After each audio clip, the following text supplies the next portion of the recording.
to Writer to Writer. I'm your host, Kat Filer, also known as KJ Filer, and my guest today is Grace Olson. Lover of horses since the age of 5, inspired by the likes of James Herriot and Ruby Ferguson, Grace wrote her own story about horses, who she says taught her much about life and love.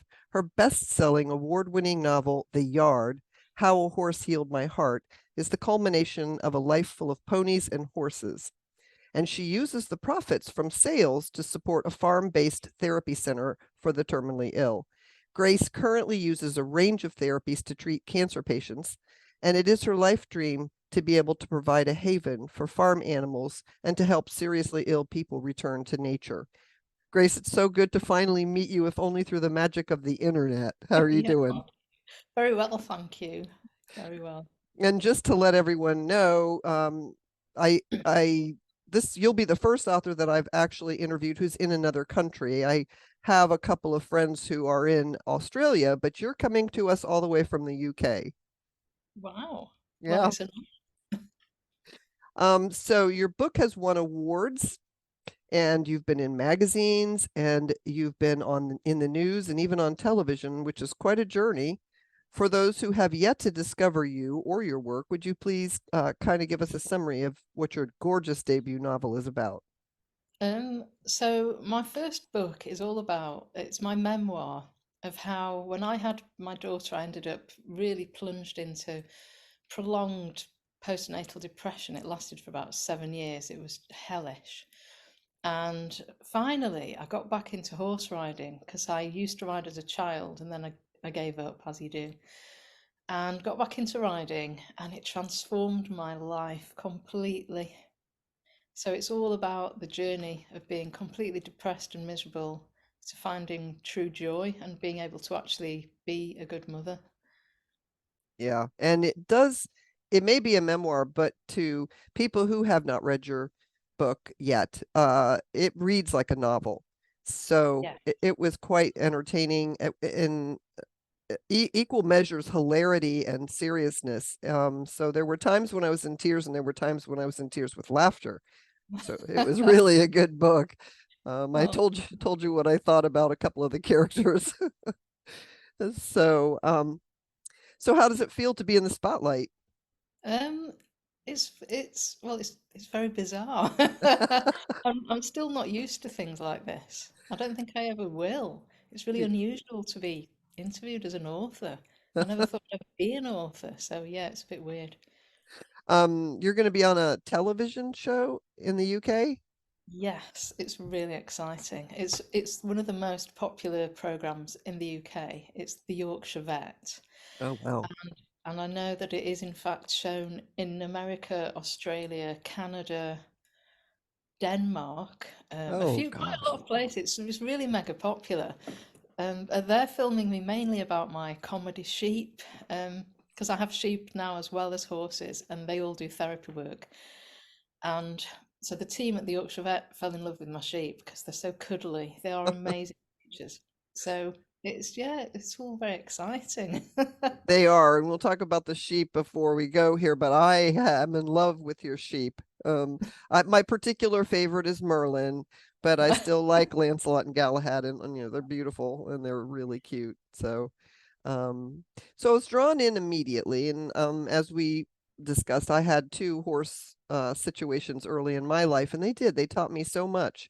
Good. Um, and it a lot about responsibility. I felt like my first horse taught me a lot about responsibility. He was free, and you know how expensive a free horse is. Yes, So there's always a reason they're free. definitely. So yeah, it was quite the journey for you, and I really was pulled in. But I think the appeal transcends age groups and whether people are interested in horses or even animals or not. But who do you feel is your ideal reader? I think mainly my ideal reader is it's usually women aged 30 upwards, and there's no age limit. Women Okay. who know how it is to just feel so busy that there's no time for them, Mm-hmm. that, Yeah.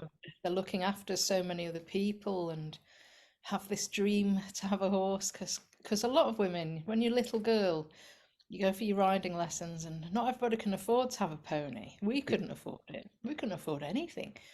It's amazing we could afford lessons, actually. Yeah. So it was a dream, and I wished and wished forever.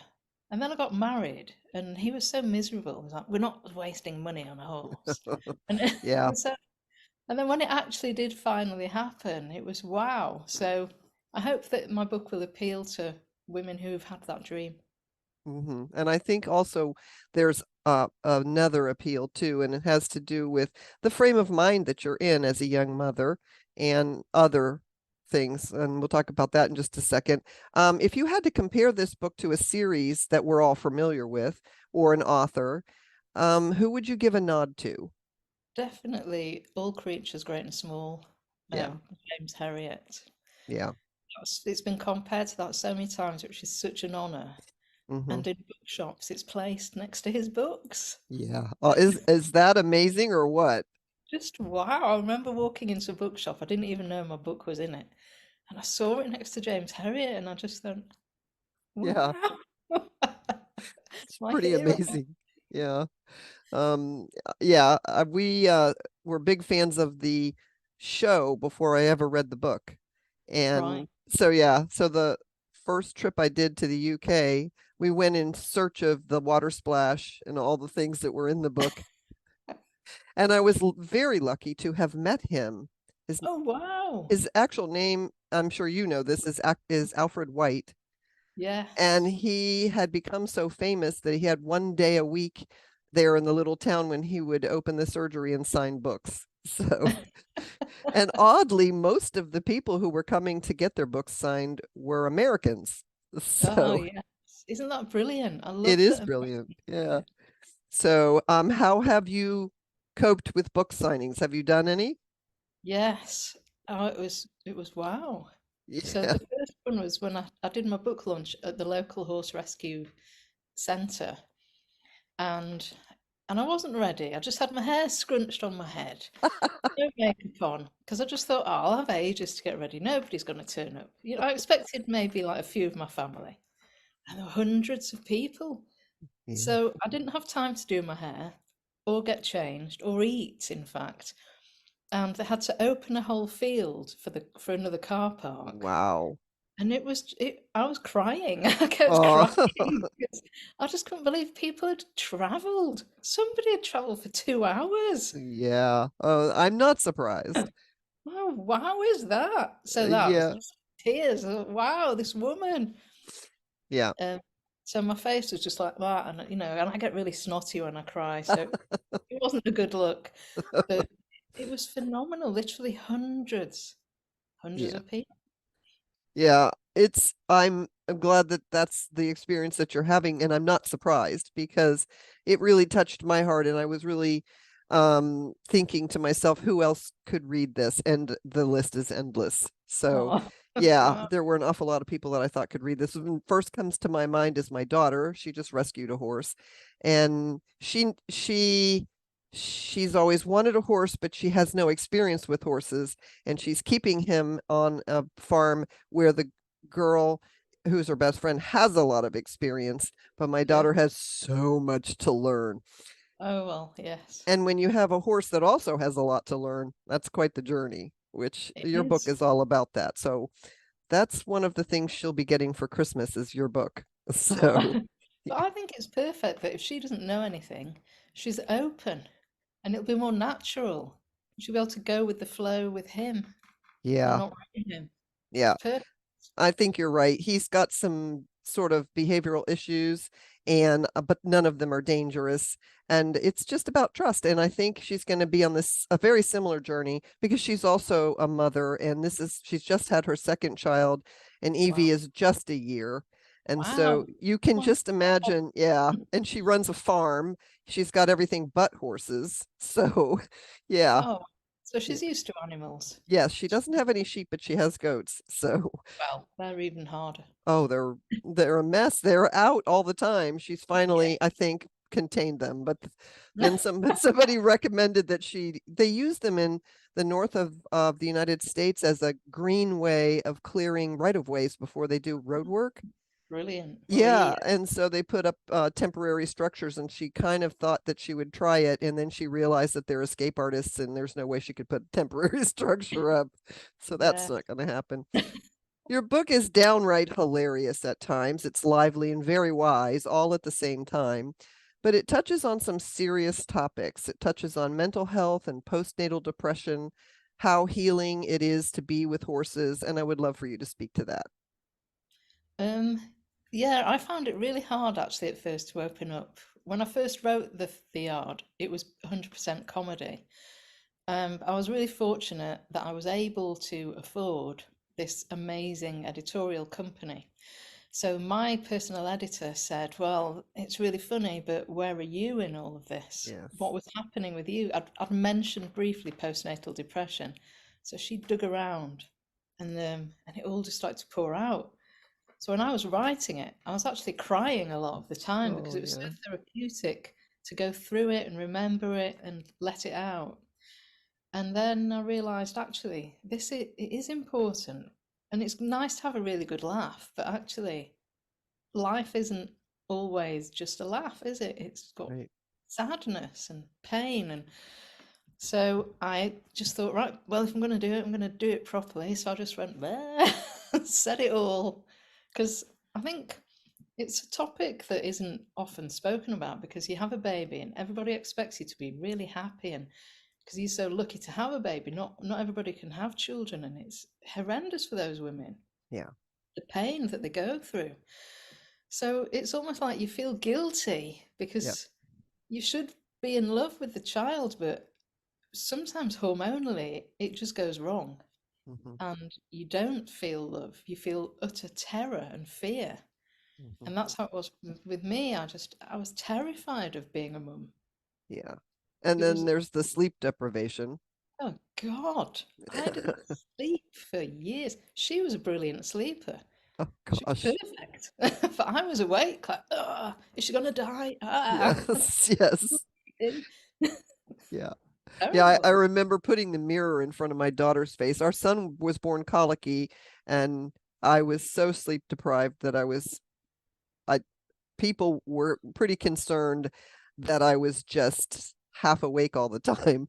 And I got a lot more help with him because he was so colicky, and people were a little bit concerned about whether or not I was capable of handling that. But then our daughter was just slept from the beginning. And I remember the first night from home from the hospital, she slept right through, and I was in the nursery with a mirror in front of her nose. Is she alive? Yeah, So, yes, terrifying, isn't it? it is. And the horse riding ended up also being a genuine bond between you and your daughter later. Yes. Oh, thanks to this wonderful, wonderful horse. Um, so in the book, I named her Lucy. I did change people and animals' names so that I didn't get sued. Um, Yeah. so, so this particular horse, she was the matriarch, and yeah, so we had to look after her because she had a bad leg, and it was in that looking after her that me and my daughter came together. And then my daughter ended up loving horses as well, thanks to her. And I was, in fact, this morning on my phone, like, when old photos pop up, it was me taking her for a walk with my daughter riding her. And it was just wonderful. Yeah. Yeah. They're how old was Lucy at this point? Do you know? Must have been at least 20. Okay. And you talk a little bit about that. I know that the horse, I don't want to spoil anything for anybody, but at one point you end up with a very young horse and really Yes. didn't realize how young she was. I was told she was 10. Yeah. I mean, how dumb is that? I mean, it's so obvious, Yeah. especially when you look at the photographs. That's no 10-year-old horse. Yeah. Because Yeah. normally people make them younger, don't they? They don't Yeah. add. It was, but I think it was because she said, "Oh yeah, she's 10. You'll be fine. Bye." And she wasn't 10. She was Yeah. only just 4. Yeah. And that's for people who aren't knowledgeable about horses, that's pretty young to be going on rides, especially outside of a ring, in down through a neighborhood and stuff like that. Um, Yeah, I can't got believe it. tickled listening to, I guess the problem in where you're writing is rabbits. The problem where I was writing was quail. I almost got killed because there were quail several times. My horse finally got used to that, but it it's if somebody doesn't know anything about horses, and I think this was part of the point, they have to learn to trust you when you're Yeah, especially away from their safe area. And it yeah, ended up being quite the lesson in life. Um, Earning trust is what yeah, one of the things I took away from it. absolutely. Yeah. And body language is a big thing too. Massive, because that's how they speak. Hmm. And one of the things I took away from your book was that body language is important to humans too. We just don't realize we do it. Yeah, yeah. You see, I've since been on a course learning coaching, and a big chunk of that was body language. And Hmm. we're communicating all the time, but we're so used to hearing and using words that we miss the fact that we're saying everything, Yeah. literally saying everything with our bodies. You were doing massage at the beginning. Is that correct? Yeah, yeah, I still Okay. do that. I do a combination of things. It depends Hmm. on what the person needs, because when you're dying, you need different things throughout your end process. Yeah. And so that segues into my next question was that you are using the income from your book to provide free farm-based therapy. And I would love Yes. for you to tell us about the program. So I can only do a bit now, obviously, because I'm not selling that many books to earn loads of money yet. Hopefully, it will change.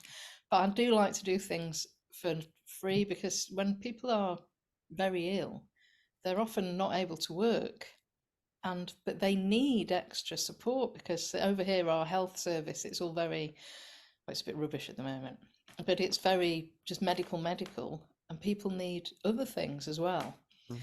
Hmm. So people come to me, they either come to my house and we do indoor therapy, but what I want is to do more up where I rent some land and I've got horses and sheep. And a lot of the time we're just immersed in nature, and I teach them meditation. And the horses and the sheep are free to come and go, they're not forced. And so it's always interesting to see which horse chooses which person, Yes.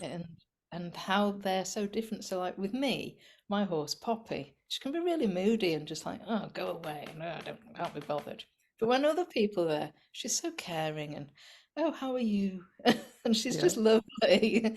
and they are. It's like they know when somebody is at a really low ebb.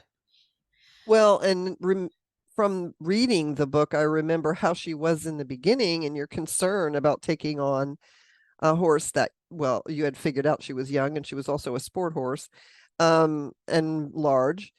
But it's a testament to you that she can be like this, that she can be a little, I'm not ready for that with you. But on the other hand, oh, hi, and be nice with other people. Yeah, So, yeah. Oh, look, she's something different. But yeah, she's comfortable now. yeah. So, yeah, and Yes, confident. she's had a lot of therapy. She's had Yes. physical therapy, she's had spiritual healing, she's had it all, um, because she'd been so abused. Yeah. That comes out in the sequel, actually, because I found out what happened Good. to her. Hideous. Okay. So she's had a lot of therapy, so she's able to be a therapist. That's great. I was going to ask about that because I did want to know what happened to her, and I know your first book ends with some hint, but not real details. I know that you two of you have formed a relationship, but it would be nice to know the backstory. So I'm excited about that. And that answers the next question: is there a second book? So There is, and yes. you see that painting behind me? Is that it? That's the book cover Oh, how for book lovely! two. Is it the same artist? Yes. Oh, okay. So for readers, the cover of your book was actually painted by Ruth Buchanan, who is your favorite artist. How did that come about? Oh, it was amazing. I was just scrolling on Facebook, as you do, looking through, and then one of her images popped up, and the horse looked like Poppy. So I was really drawn into it, and I just thought, God, I wish I could have a portrait.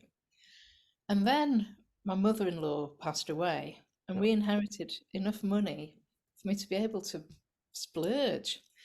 And then it just randomly turned out that she was a friend of a friend. Oh, And she was local as oh, well.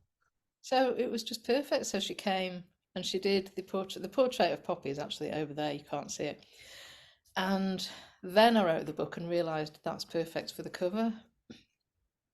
so she did Poppy first, and Yeah. then she did your cover. Oh, that's wonderful. So Okay. Who's on the next cover? so that over there is my daughter's pony Toffee. Okay. God, now we learn a lot from her. Oh my! Oh, there's more to come. She was feral. She Oh, smashed the place to bits. It was horrifying, and we yeah, thought, "What have we done?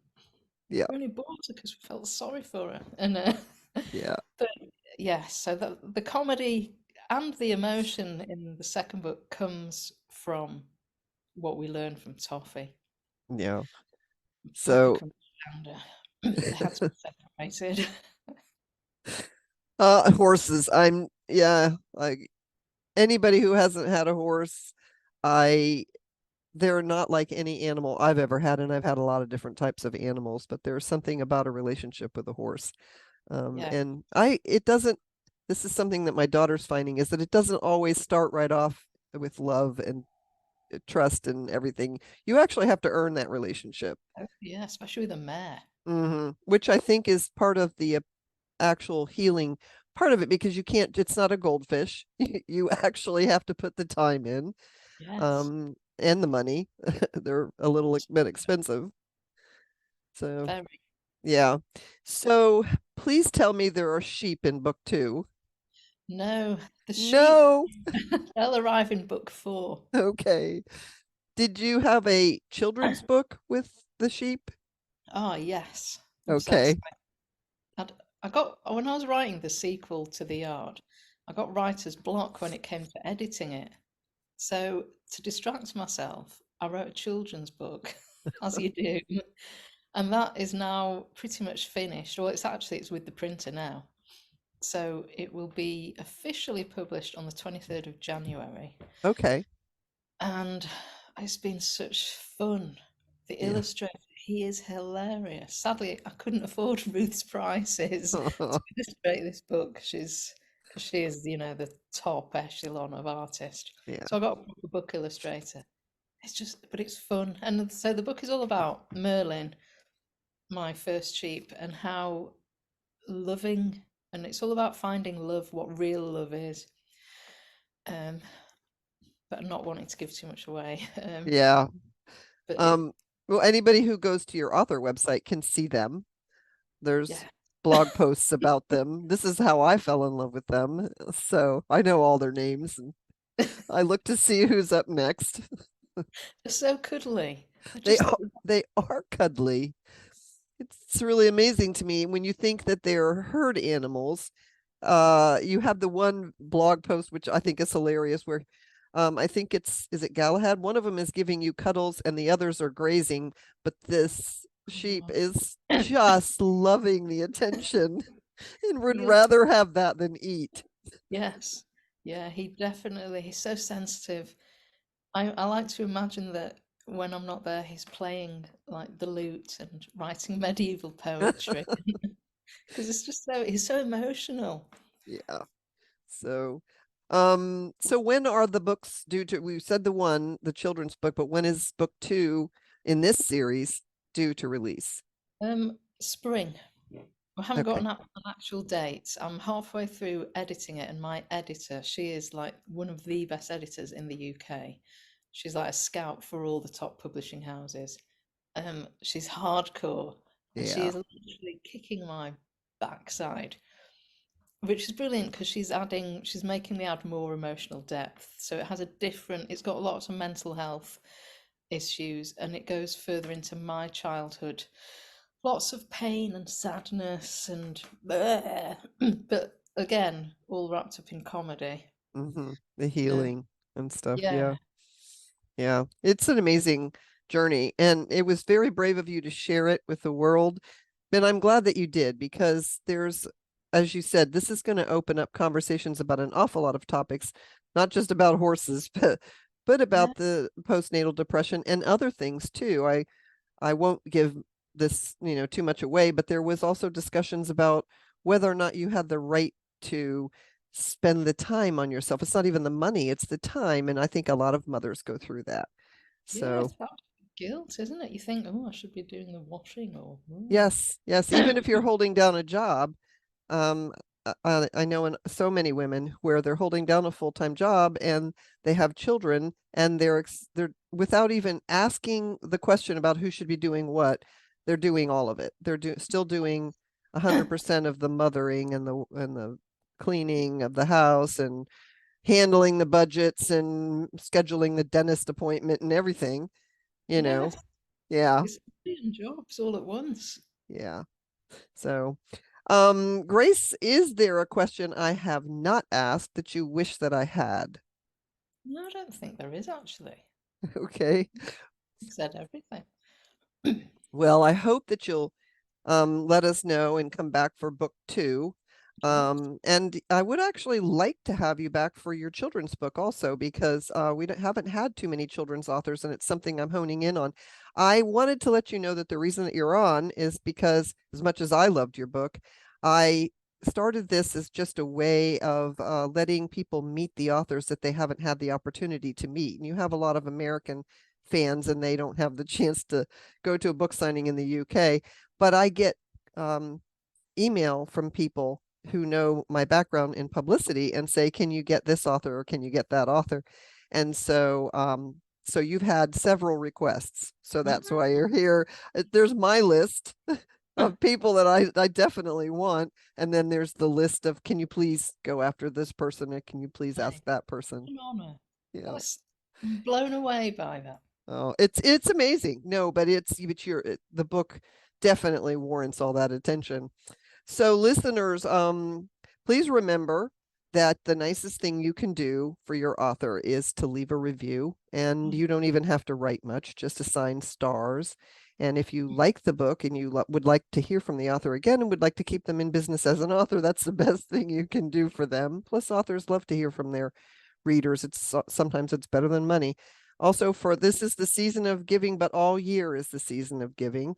And books make great presents. You may not know somebody's size, you might not know their favorite color, but I bet you can figure out what books they read. And if you order them online, you don't even have to wrap them or ship them. They just arrive.